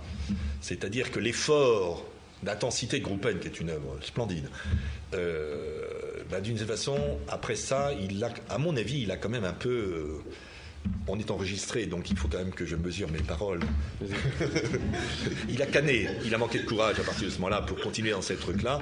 Et il y a eu un tournant, à mon avis, assez manifeste dans l'œuvre de Stockhausen. Il y en a un autre dans Berlioz, on va y revenir avec Symphonia. Donc c'est un moment, si vous voulez, où du point de vue de l'histoire du sérialisme, le milieu des années 60 est aussi un tournant. Mais c'est un tournant aussi plus globalement dans l'intellectualité musicale, c'est-à-dire dans ce que j'appelle l'intellectualité musicale, c'est-à-dire l'exigence pour le compositeur d'exprimer sa pensée, de formuler sa pensée dans la langue, et donc justement en résonance avec les grands mouvements de pensée. Et hier, on en a un peu parlé, c'est à partir de ce moment-là que commence à se faire le repli progressif du compositeur sur la figure que j'aime appeler celle du compositeur artisan, qui est une figure entièrement légitime, hein, par exemple c'est celle du Thieu, mais qui est celle du compositeur qui s'attache d'une façon à sa production, mais qui ne se soucie pas de projeter sa pensée dans la langue, et qui ne se soucie pas des questions dont moi je me soucie ici. Vous voyez. Bon, il y a un recul de ça qui est absolument contemporain de la dépolitisation, c'est évident. Pourquoi ? Parce que vous voyez bien que la dépolitisation, c'est un recul de l'ambition du collectif, évidemment, la possibilité de l'égalité de pensée dans le collectif, et ceci affecte les musiciens. Bon, je saute. Alors, je vais suivre mon truc. Alors, emblème de ça, le petit bouquin Nathalie, 77. Alors justement, voilà, un bouquin écrit par un mec de gauche, conseiller de Mitterrand. À l'époque, conseiller de Mitterrand, il prépare la campagne électorale de Mitterrand, point barre. Et il nous sort des thèses comme quoi, premièrement, la musique serait prophétique. Alors bon, ça c'est histoire de flatter dans le dos le musicien en disant ça c'est à peu près bon. Et alors il est prophétique comment ? Alors là j'ai pas trop le temps de le détailler. En vérité, selon des déterminations économico-sociologiques et culturelles, c'est-à-dire il n'y a pas de dimension proprement politique de la musique. Donc c'est l'idée que les rapports de production se reflèteraient dans la musique, etc. Choses d'ailleurs qui au passage sont vraies. Le point, il est vrai que la musique n'est pas autarcique, hein, donc on y retrouve les choses. Mais le point fondamental, c'est que ceci efface justement ce qui dans la musique échappe à ça, qui est précisément la pensée musicale. Et en l'occurrence, ça se donne dans le fait que dans ce livre-là, on trouve les premières attaques explicites contre la musique contemporaine. Explicite contre la musique contemporaine. Et que donc, on voyait bien que moi, la thèse que je soutiens, c'est que l'affaire gauche-droite en cette affaire-là est vraiment un attrape-nigo, hein, vraiment un attrape-nigo. Je vous donne quand même des choses. Donc, c'est avant Dutertre, hein, quand on parle de Dutertre, mais Dutertre, il arrive 20 ans après. Attali, en 77, PS, Mitterrand, etc. Comme la science, la musique a rompu ses codes. Depuis l'abandon de la tonalité, il n'y a plus de critère du vrai. La musique est aujourd'hui conduite à élaborer le critère du vrai en même temps que la découverte. Comme la science, alors il connaît rien à la science, évidemment. Comme la science, la musique se meut alors... La science, en plus, ça n'a aucun sens. Bon. Comme la science, la musique se meut alors dans un champ de plus en plus abstrait où le sens disparaît devant l'abstraction. Musique d'élite, bureaucratique, elle ne crée pas un sens. Elle est, comme l'idéologie du temps, vide de sens. Non-sens, la musique est source de silence. Voilà ce qu'il y a dans ce livre-là. Bon, c'est des livres qui sont un peu oubliés, mais qui m'a paru intéressant de ressortir parce que, disons, faut voir d'où vient ce que Pusset appelle la décennie cauchemar des années 80. Alors, d'où l'idée, si vous voulez, que la musique pourrait avoir un rapport à la politique comme prophétique. Alors, moi, je crois que la prophétie, ça existe, mais pas au sens d'une prédiction, au sens de quelque chose qui décèle dans le moment présent quelque chose qui est peu vu. En ce sens-là, moi je soutiens par exemple que Parsifal, l'œuvre de Wagner, est prophétique. Non pas qu'elle prédise l'avenir. L'affaire de la prophétie, c'est pas de parler du futur, c'est de parler du présent. Et c'est au contraire d'indiquer dans le présent quelque chose qui est présent, mais qui n'est pas présenté, qui n'est pas apparent. C'est ça le bon. Donc ça, je crois, mais pas du tout au sens Attali. En Attali, c'est de la prédiction. Lui, ce qui dit ça, c'est simplement, je veux dire, ça revient à dire, ceci annonce que l'avenir c'est Mitterrand et votez Mitterrand. C'est quand même ça que, en pratique, c'est ça que ça veut dire. Hein. Et c'est habillé. Non, mais je veux dire, bon, il faut dire quand même les choses telles qu'elles sont. Hein.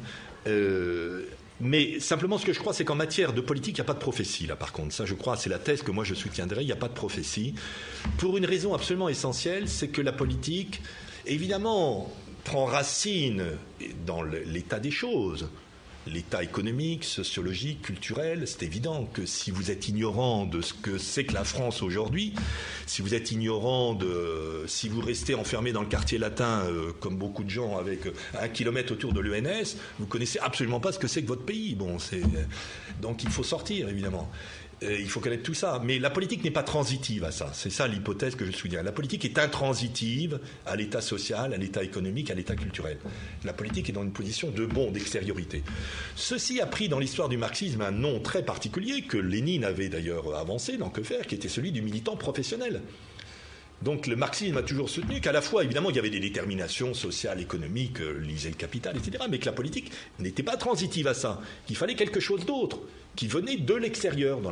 Alors on n'est plus dans cette séquence-là hein, du léninisme, mais c'est pour dire simplement que c'est une vieille affaire que de tenir à la fois que la politique est ancrée dans le social, l'économique, le culturel, mais en excès, intransitivité, et que donc il y a un bon dont l'état de la situation ne rend pas compte.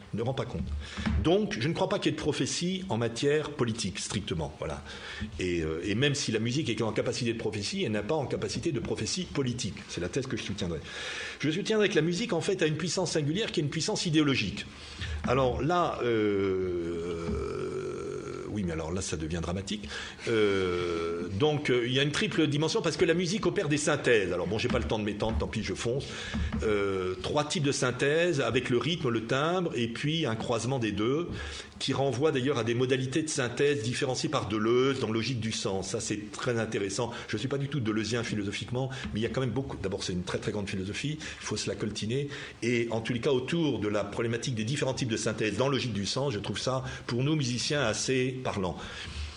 Et je crois que la musique, travaillant par synthèse, alors vous voyez, la synthèse, c'est des grands mots, mais c'est des choses très élémentaires. Par exemple, la musique, mais oui, mais je ne vais pas avoir le temps de vous le passer, la musique récupère les sons d'une époque. Je voudrais montrer comment Zimmermann le fait dans son Requiem. Elle prend les sons d'une époque, Zimmermann prend les sons des manifestations, des choses comme ça. Et la musique fait de la musique avec ça, non pas en le reproduisant, ça serait évidemment bon, mais comment en le rythmant, en créant du rythme.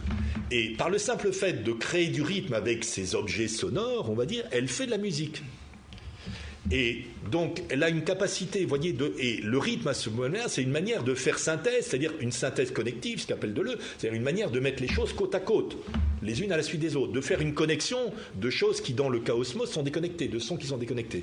Bon, ben ça, la musique opère beaucoup par ça. Elle rythme les bruits du monde, on va dire, et donc elle fait des synthèses. On peut l'écouter peut-être, non ? Alors on peut l'écouter, mais alors ça saute. Bon, alors c'est, je ne sais pas circuler ça. Non, enfin on va. Bon, là, attendez, on va le réécouter tout à l'heure, mais là je trace à toute blinde. Excusez-moi. De toute façon, pardonnez-moi. Bon, toute mon intervention est écrite, donc je la mettrai sur le site entre-temps, enfin bon, vous pourrez le trouver. Donc voilà, ce que je voulais dire, c'est que la musique est productrice d'idéologie, ça je crois. C'est un point qui a été relevé par Lacula Barthes dans son bouquin Musica Ficta à propos de Wagner, et par Badiou aussi. Et je crois que finalement, c'est assez important d'avoir ça en tête. C'est-à-dire que finalement, plus que l'image, pour la jeunesse, l'identification est par la musique. Et que donc, contrairement à l'idée qu'on est dans une époque d'image, ça, je ne crois pas que ça soit vrai non plus. En fait, c'est évidemment par certains côtés, mais c'est très superficiel tout ça. La musique est beaucoup plus... Bon. Et pour quelle raison ? Précisément parce qu'elle fait des synthèses. Donc, elle donne forme de monde possible à un chaos. Elle donne forme de monde possible à un chaos par ses synthèses. C'est ça, en gros, l'idée, si vous voulez, que je soutiendrai. Alors, mai 68, bon... Alors, bon, premièrement, lisez ce bouquin-là. Hein. Donc ça, Christine Ross, ça c'est le livre de référence aussi, qui est sorti au Monde diplomatique aux éditions Complexes. Il soutient qu'il y a 2 mai 68 et que ce qui est dramatique, c'est que l'un a été complètement occulté. Essentiellement, mai 68, c'est une affaire politique.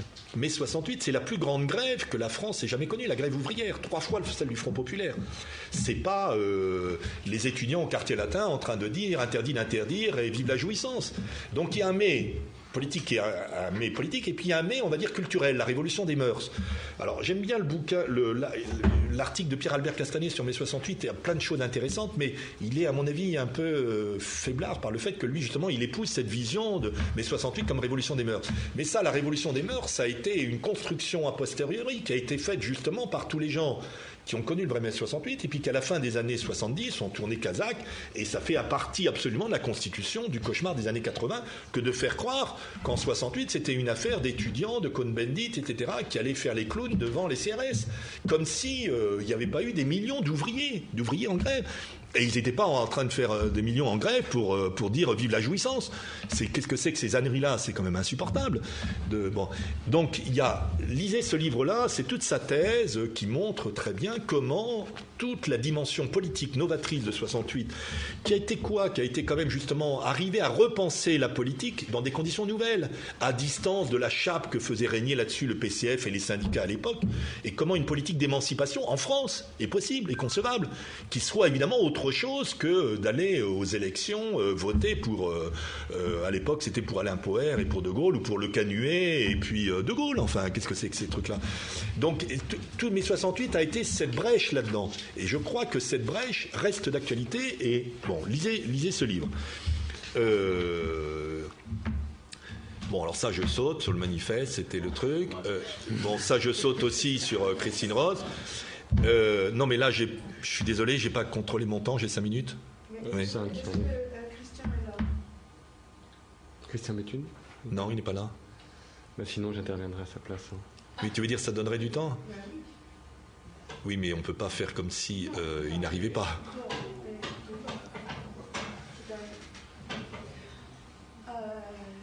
On prend 10 minutes. Bon, je prends un peu... Bon, alors, ce que je voulais dire, c'est qu'en mai 68, il y a quand même eu des résonances musicales. Alors, il y a eu des résonances chez les musiciens. Je voulais vous parler de Boulez, j'ai pas trop le temps de le faire. Par rapport au genre que j'ai dit, il y avait du genre, des œuvres et des musiciens. Moi, ce qui m'intéresse surtout, c'est les œuvres. Il y a quand même un certain nombre d'œuvres. Alors là, elles sont recensées par Pierre-Albert Castanet, et c'est vraiment précieux son travail. 2 œuvres de Berriot, Prière et Symphonia. Symphonia, je vais en reparler, ou je voulais en reparler, mais j'aurais pas trop le temps. Alors, ce qui est très caractéristique d'ailleurs dans Berriot, je le dis maintenant comme ça, je sauterai tout à l'heure, c'est que c'est des œuvres. Il a effacé ses traces politiques, parce que Prière, qui était une œuvre qui a été créée en 68 par Cathy Berberian avec des mots d'ordre de 68, n'est plus dans le catalogue. Quand vous prenez dans Contrechamp, c'est l'œuvre numéro 69, et puis ça a été retiré par Berriot. Et Symphonia, on soutient que dans Symphonia, la 3e partie de Symphonia qui est faite sur le scherzo, il y a des extraits des mots d'ordre de 68, et moi j'ai regardé la partition en détail, il n'existe plus, en tous les cas dans la version définitive que j'ai. Donc je ne sais pas trop ce qu'il en est, mais je soupçonne Luciano d'avoir effacé ses traces, parce qu'il avait quand même un côté, admettons-le, assez versatile comme ça, enfin essayer de capter l'air du temps, et puis à un moment donné le truc, puis après il s'est rendu compte quelques années plus tard que c'était peut-être une casserole qui allait lui être accrochée plutôt qu'autre chose, et bon. Donc en tous les cas, il y a eu un impact immédiat, en tous les cas, sur ces deux œuvres-là. Mais il y a aussi de Nono 2 œuvres, donc Contrepoint dialectique à la menthe. Alors, je ne sais pas trop pourquoi, qu'est-ce que fout la menthe là-dedans? Non, à l'esprit. Ah, l'esprit, pardon. Ah, l'esprit. Bon, j'avais... et puis l'autre, nous ne consommons pas Marx. Au mental. Bon, Oana de Cri, qui est aussi basé là-dessus, R de Lachenmann, je ne sais pas si tu vas en parler, et puis le Requiem pour un jeune poète de Zimmermann, qui est à mon avis l'œuvre la plus significative de ce point de vue-là. À quoi il faudra ajouter 2 autres œuvres qui ne sont pas directement sur 68, mais sur l'ambiance de l'époque, de Henze, le radeau de la Méduse, et Couleurs croisées de Pousseur, qui sont plutôt inspirés par ce qui se passait aux États-Unis, si vous voulez, le mouvement à l'époque. Alors, ce que je voulais dire, c'est que dans ces cas-là, on voit on passe d'une résonance au sens strict, c'est-à-dire où l'époque fait résonner la musique, ça c'est la flèche qui va de l'époque à la musique, vous voyez et puis vous avez un effet en retour, parce que on voit qu'à ce moment-là la musique va être à une capacité, en donnant forme, ce que j'appelle l'idéologique, de configurer aussi quelque chose de l'époque. Il est évident, par exemple, que Symphonia est quelque chose aussi qui a contribué, on va dire, à donner forme, au moins rétroactivement, à l'époque. Alors, bon, ça je voulais, mais j'ai pas trop le temps de vous présenter Symphonia comme une modulation de fréquence à partir du scherzo de Mahler, je saute. Ce qui est intéressant, c'est que, mais je ne vous le fais pas entendre, tout le monde l'a en tête, bon, comment fonctionne la modulation de fréquence dans Symphonia? L'idée de la modulation de fréquence est très simple, hein, ça veut dire que vous avez le scherzo de Mahler, la troisième de Mahler, qui sert de porteuse, et puis après vous avez un cortège de citations à la fois musicales et textuelles qui vont servir de modulantes, et le résultat c'est la modulée, c'est-à-dire on va dire le produit tensoriel de la modulante par la porteuse. Bon, je saute. Et j'en viens à la chose qui est pour moi quand même la plus décisive, le Requiem pour un jeune poète de Zimmermann, qui est, où il convoque énormément de textes politiques, là je vous en donne la liste. Ce qui est quand même très frappant, c'est que c'est extrêmement hétéroclite. C'est vraiment les bruits politiques de l'époque. Vous voyez, ça va de Dubček à Mao, à Hitler en allemand. C'est la séquence en fait pour lui qui va de 30 à peu près, hein, qui est la séquence qui pour Zimmermann a été la séquence active, enfin celle qu'il a traversée. Donc qui couvre tous les protagonistes de la Seconde Guerre mondiale et justement qui se termine par les manifestations en français de 68, un an avant. Alors c'est ça quand même, je voulais vous le faire entendre parce que, alors voilà, le début de la dernière partie de Zimmermann, de son Requiem, Dona de Bis Pacem, je vous ai présenté par mesure, il n'y a pas des mesures mais il y a des barres, hein, j'ai fait comme s'il y avait des mesures, je vous ai présenté en jaune les citations musicales et en noir les citations de textes. Et ce qui est très frappant, je vous ai mis en dessous les textes, alors ça je remercie Laurent Fénérou qui m'a passé, c'est le résultat d'un travail particulier de Laurent, je crois qu'il va être édité et dont il m'a donné la primeur. Ce qui est très frappant pour moi, c'est qu'il convoque des discours, mais dans une confusion complète, parce que vous mettez, c'est sur la Seconde Guerre mondiale, donc vous savez, les nazis face aux anglo-américains et Staline, et il met tout ça en même temps, comme si, d'une certaine façon, dans un espèce à bas la guerre qui, à mon avis, est d'une impuissance politique évidemment complète, parce que finalement, ça revient à dire, mais attendez, il fallait pas se battre contre les nazis, enfin bon. Donc, il ne distingue pas les choses. Alors ça correspond au fait que la position politique de Zimmermann était une position effectivement pacifiste. Il faut voir que Zimmermann lui-même a été engagé dans l'armée allemande, en vérité donc dans l'armée nazie. Parce que n'importe qui était en France, alors c'est comme Mitterrand qui a mis Junger, mais enfin il faut pas déconner, Junger il était en France quand il était à l'opéra en 40, il était en France, il savait quand même bien que ce qu'il était en train de faire, d'envahir un autre pays, il n'y a quand même pas besoin de... Alors peut-être Junger n'était pas nazi, mais n'empêche qu'il il faisait quand même des choses dont on peut pas dire que c'est l'honneur allemand que d'avoir... La preuve c'est qu'il y a plein d'Allemands qui ont refusé d'aller... Bon, prenez Bonhoeffer, enfin un grand résistant allemand, etc. Bon, enfin toujours est-il que le pauvre Zimmermann qui était jeune, il a été embarqué là-dedans et j'ai l'impression qu'il s'en est jamais remis parce que j'ai l'impression qu'il y a une compréhension politique de cette séquence-là qui pour lui n'a pas... Alors je vais vous faire un petit extrait de ça au début pour que vous voyez ce que ça donne.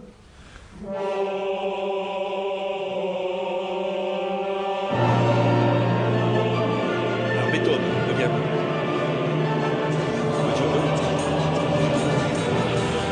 C'est un peu le bordel, hein. C'est les Beatles.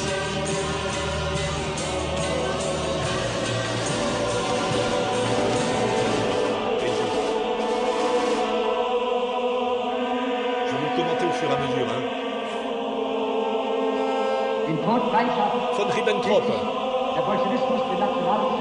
Il annonce l'attaque allemande contre l'URSS. Juin 1941.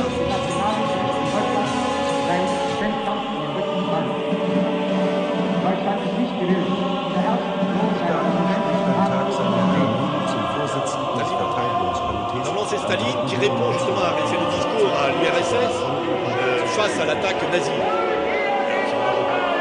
Goebbels, discours au Palais des Sports en 1943, après la défaite de Stalingrad. Et la guerre totale, il a dit.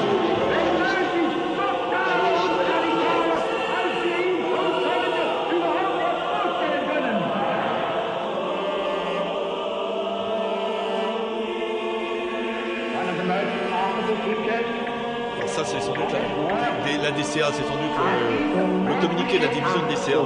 Marteau, marteau, attention, attention. Et puis en même temps, il y a Churchill qui fait un discours à la BBC.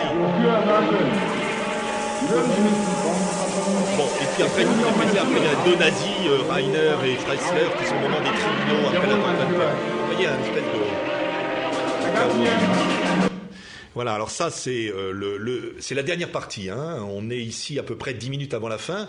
À la fin du Requiem, et alors c'est ça que je vais vous faire entendre, parce que là il y a 3 minutes, on va terminer là-dessus. Il y a le bruit des manifestations, 68 Vietnam, après ce texte-là de Bayer, et puis Dona nobis pacem. Je vous fais entendre ça.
Texte d'un écrivain allemand, wie jeder weiß, comme chacun sait. wie jeder wusste, wie alle wussten, wie alle wissen.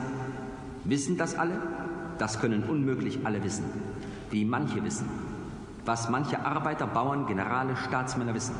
Wie viele Menschen wissen. Was fast alle Menschen wissen.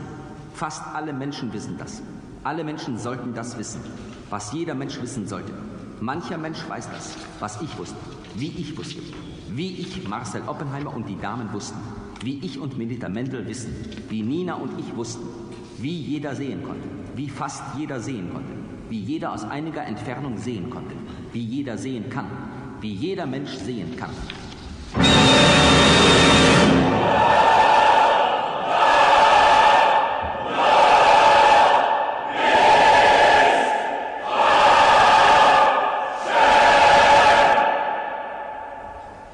Et ça se termine là-dessus.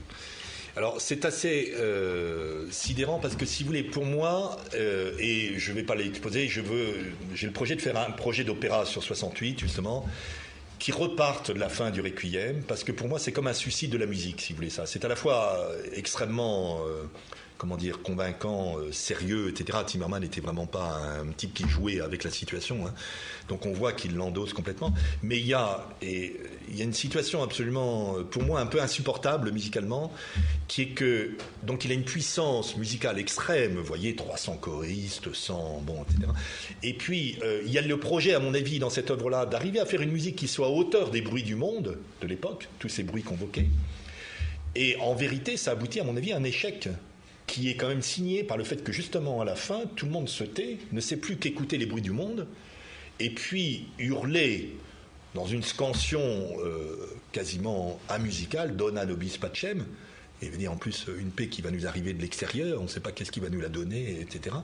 Une incapacité de se tenir à hauteur qui est grandiose en plus, hein, qui est un suicide grandiose, mais qui pour moi est un suicide musical. Et moi, c'est avec... Pour de toute autre raison, la sonate de Barraquet pour piano, je pense que c'est... Enfin, la sonate de Barraquet, c'est plutôt une œuvre peut-être psychotique, ou je sais pas, enfin, dans les silences interminables. Vous savez, hier, on parlait de 40 secondes. Vous ne pouvez pas vous farcir 40 secondes de silence, sinon... Mais c'est la seule œuvre, on va dire, celle-là, qui soit une œuvre qui se suicide. Je ne parle pas du musicien. Vous savez que Zimmermann s'est suicidé un an après. Mais c'est l'œuvre elle-même qui se suicide. Mais dans une figure absolument tragique, et qui, moi, m'intéresse beaucoup, parce que, encore une fois, c'est comment peut-on faire une musique qui soit à hauteur de ce monde. Et ça, c'est une idée grandiose, évidemment. Et donc, moi, ce que je voudrais, c'est absolument faire un projet d'opéra, alors pour des tas de raisons, y compris musicales, mais qui redémarre de ça, de la fin, et qui montre que la musique peut relever ce défi-là. Voilà. Juste quelques précisions sur le Requiem de Zimmermann, parce que cette œuvre, évidemment, est une œuvre qui porte comme ça 50 ans d'histoire...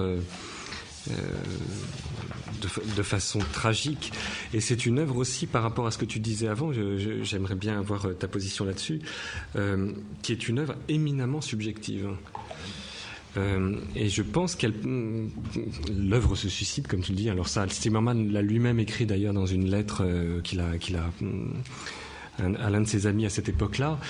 C'est évidemment une œuvre qui, à mon sens, porte la propre maniaco-dépression de Zimmermann. Alors, est-ce qu'une approche anthropologique de cette œuvre-là, donc une position subjective, peut aussi avoir un sens pour toi ?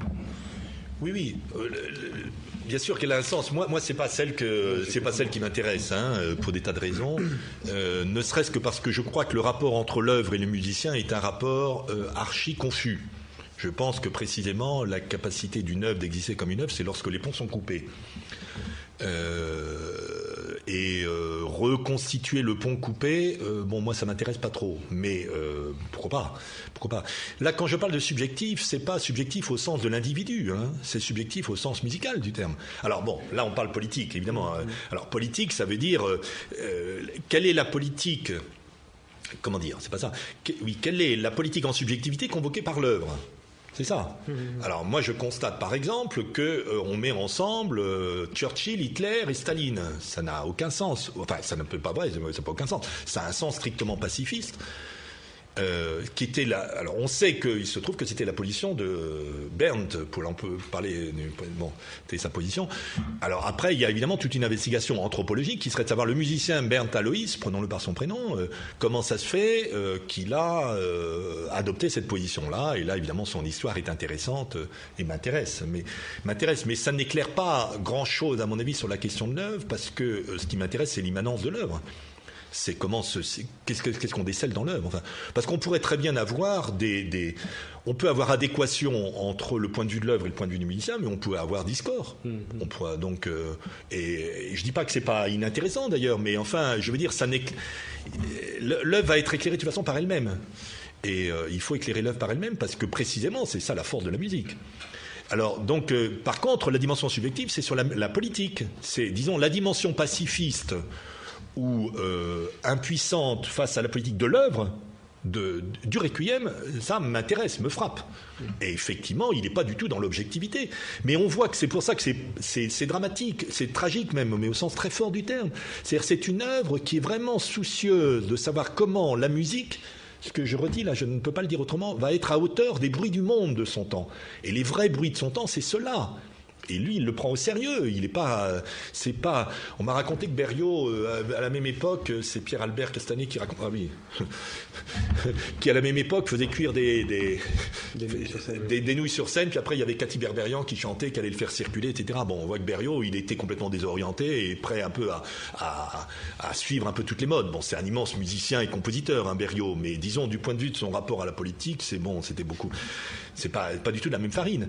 Et là, c'est une œuvre qui prend ça très au sérieux et qui donc prend la politique effectivement comme une subjectivité. Mais on sent bien que pour cette œuvre, la subjectivité politique est opaque, entièrement opaque. C'est-à-dire que la dimension d'émancipation qu'il y avait dans cette séquence-là est opaque pour pour le Requiem. Et à mon avis, pourquoi elle l'est ? Parce que ce qui s'était en jeu dans la Seconde Guerre mondiale était aussi entièrement opaque. Alors là, je ne vais pas non plus jeter la pierre, parce que, bon là, mais on est forcément obligé de discuter ça. La question du nazisme est la question qui reste absolument ouverte. Vous comprenez bien, c'est un truc sur lequel je suis intervenu, à propos d'Adorno. À propos d'Adorno, on le voit très bien. La question de comment le nazisme a politiquement est-il été possible est une question absolument opaque. Absolument opaque.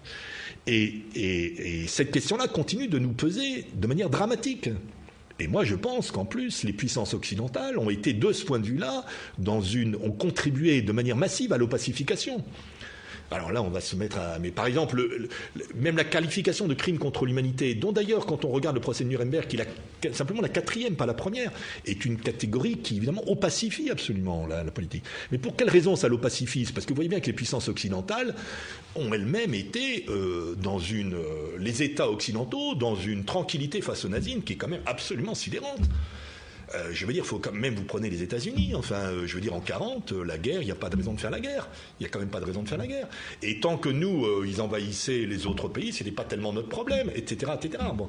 Donc, vous voyez, il est vrai que comment le nazisme, et donc cette guerre-là, a été possible politiquement. À mon avis, pour le comprendre, il faut comprendre fondamentalement que le nazisme a pris sa force, comme le fascisme, de la lutte contre le communisme. C'est ça la vraie chose. Et on sait très bien que justement les puissances occidentales, ça leur plaisait pas trop le communisme, et qu'ils étaient aussi assez contents que les nazismes y aillent, franchement. Bon, vous voyez, donc c'est pour dire que tout ça, c'est vrai que c'est quelque chose d'assez... qui nous pèse encore. Et il y a quelqu'un qui a dit qu'on en aura peut-être pendant des siècles à traiter cette question du nazisme en politique, en comprendre. L'idée de dire que Hitler était fou, c'est de la psycho. Alors Adorno il dit ça, mais c'est idiot. C'est pas une question de savoir si Hitler était pathologique. Là, pour le coup, c'est pas une question anthropologique. Parce que toute la question, c'est de savoir, en supposant qu'il soit fou. Mais attendez, mais pourquoi un fou peut diriger à une puissance comme ça ? Quand, comment il s'appelle, vous savez, le président français Deschanel était devenu fou, aussitôt on l'a foutu à l'asile. Donc ça n'explique rien, évidemment.